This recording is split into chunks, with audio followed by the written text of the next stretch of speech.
si le mal surgit historiquement, c'est aussi historiquement qu'il se répare.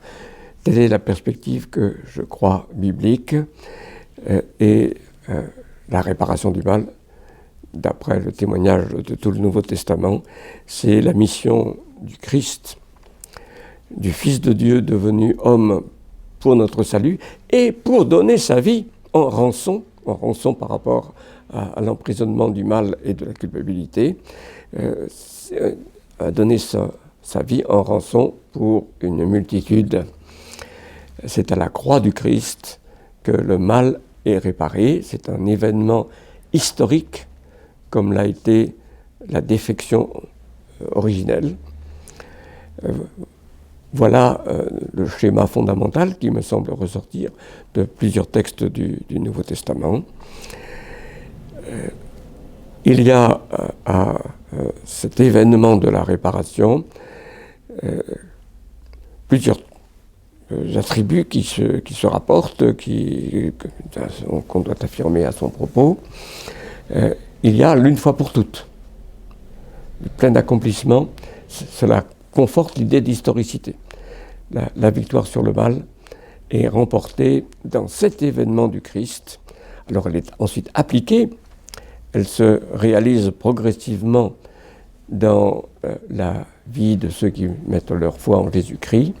C'est ce qu'on appelle le processus de la sanctification. Mais la victoire elle-même est acquise à la croix du Christ, à ce moment précis, dans ce lieu précis. C'est l'originalité du message chrétien, d'ailleurs. Aucune religion n'a jamais présenté quelque chose qui ressemble à cela. C'est une fois pour toutes, l'auteur aux Hébreux en particulier emploie cette expression, ephapax en grec, l'une fois pour toutes de la réparation du péché, les termes bibliques étant ceux d'expiation et de rédemption, tout spécialement. L'expiation, c'est ce qui élimine. Cela correspond aux images de l'effacement, peut-être aussi de la couverture qui masque, qui fait que le péché ne se voit plus, qu'il est rendu totalement inefficace. Ce sont les images qui sont tirées de divers termes de l'Ancien Testament, mais ça c'est l'un des termes employés par le Nouveau Testament, l'expiation liée très étroitement, c'est pratiquement le même concept à celui des propitiations, terme qui est la traduction technique exacte du mot qu'on trouve par exemple dans la première épître de Jean, lorsqu'il est question du sacrifice de Jésus-Christ comme victime propitiatoire ou expiatoire. Nos versions bibliques emploient soit l'un soit l'autre de ces termes. Comme Dieu est indigné contre le péché et tourne une face donc de châtiment vers nous, à cause de sa sainteté, le rendre propice, c'est expier le péché. Il faut expier le péché pour le rendre propice, et le rendre propice s'opère par cette opération-là, d'effacement, d'annulation, d'élimination, comme vous voudrez dire encore. Et l'autre terme clé, c'est le terme de rédemption. Le terme de rédemption signifie rachat. C'est un terme qui est tiré d'une double origine. D'une part, l'image de l'esclavage, des esclaves que l'on rachète pour leur accorder la liberté. C'est pour la liberté que vous avez été rachetés, dit l'apôtre Paul aux Galates. Et d'autre part, tout l'arrière-plan de l'Ancien Testament, où le thème du rachat est lié à l'événement de l'Exode. Le verbe qu'on traduit racheter, enfin il y a deux verbes en fait en hébreu, là évoque cette façon dont Dieu a usé pour libérer à main forte et à bras étendus son peuple rendu esclave par les Égyptiens sous la conduite de Moïse. Donc c'est le double arrière-plan du terme de rédemption, mais il s'agit donc de libérer par rançon, rachat, libérer par rançon ceux qui étaient sous la tyrannie du mal, dans la prison de la culpabilité, validée par la loi. C'est la loi qui emprisonne dans la culpabilité. Et la loi est l'expression de la justice de Dieu. Pour qu'il y ait rançon, il fallait qu'une vie pouvant se substituer à celle du pécheur soit offerte. Jésus dit que le Fils de l'homme, c'est le surnom qu'il prend en quelque sorte pour lui-même, est venu pour servir et donner sa vie en rançon pour la multitude. C'est la rançon qui fait la rédemption. Alors il y a encore un autre terme qui est employé un peu moins souvent, et essentiellement chez l'apôtre Paul, mais il y a le mot de réconciliation. Il revient au même, il s'agit de nouveau de supprimer la cause de la sainte colère de Dieu, qui n'est pas une colère passionnelle comme les nôtres, hein, mais c'est la réaction au mal. C'est le Dieu qui est pure bonté. Donc la réconciliation, c'est la même opération, avec un autre mot encore pour l'évoquer. C'est la croix qui est au centre de ce processus d'expiation, rédemption, réconciliation. Pourquoi a-t-il fallu la croix ? Je pense qu'on peut aller jusqu'à dire qu'il a fallu la croix pour que Dieu soit entièrement fidèle à lui-même, qu'il demeure le Dieu très saint, alors même qu'il faisait grâce aux pécheurs. Pourquoi la croix ? Je crois que l'image de la rançon, d'ailleurs, est assez claire aussi à cet égard. Il fallait satisfaire la justice.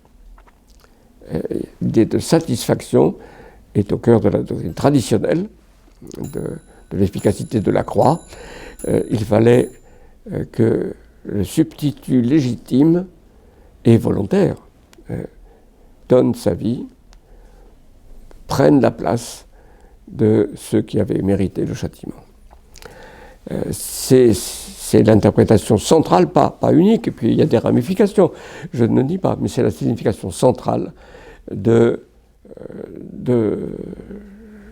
l'œuvre sacrificielle de Jésus-Christ, se donnant lui-même pour nous à la mort sur la croix, d'après l'Écriture sainte. Alors, j'ai considéré comme ma vocation de défendre ce que je viens d'expliquer, très brièvement bien sûr, contre sa négation par un nombre important de théologiens modernes.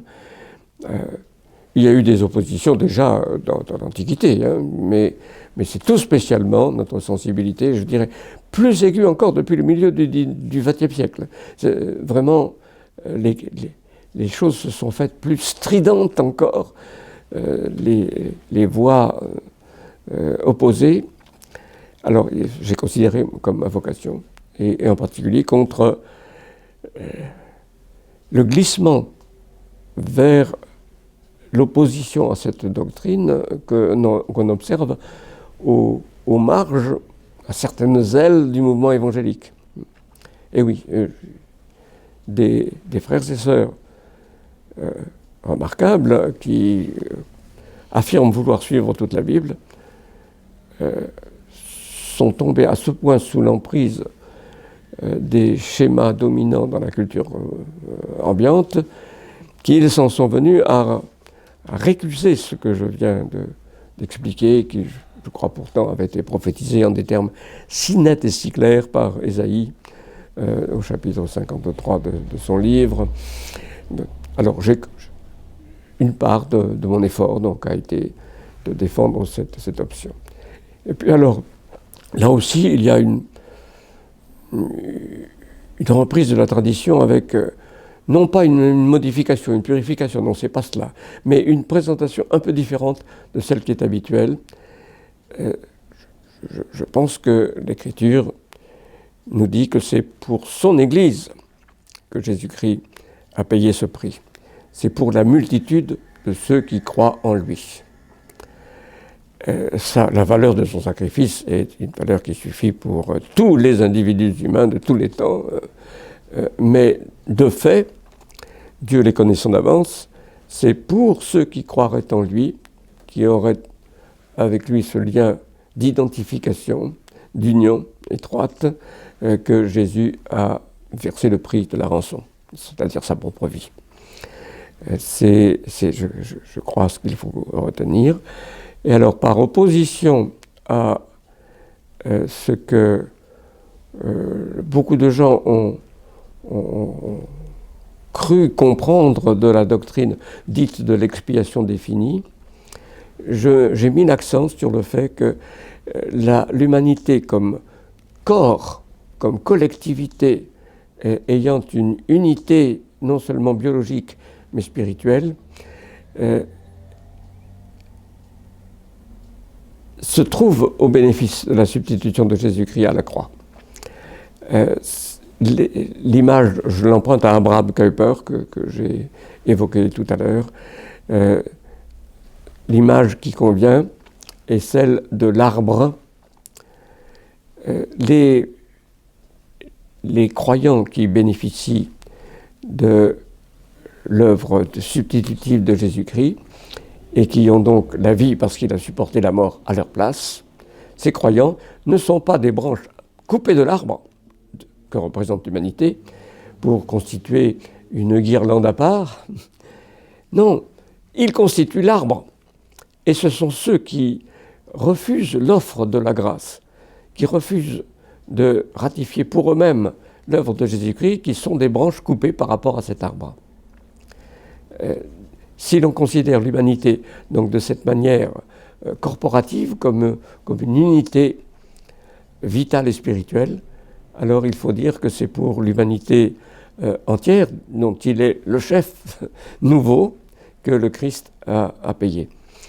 Alors ce mode de présentation n'est pas très courant. Alors je l'ai repris essentiellement d'Abraham Kuyper. Et je cite aussi Saint-Augustin. J'aime beaucoup Saint-Augustin. Je tire beaucoup de la lecture partielle, je n'ai pas tout lu, mais des œuvres de Saint-Augustin. Et il dit des élus, de ceux qui bénéficient de l'œuvre de substitutive de Jésus-Christ, le genre humain est en eux. La continuité de l'humanité en tant que genre, comme un tout unifié, il est du côté des élus, c'est-à-dire de ceux qui mettent leur foi en Jésus-Christ.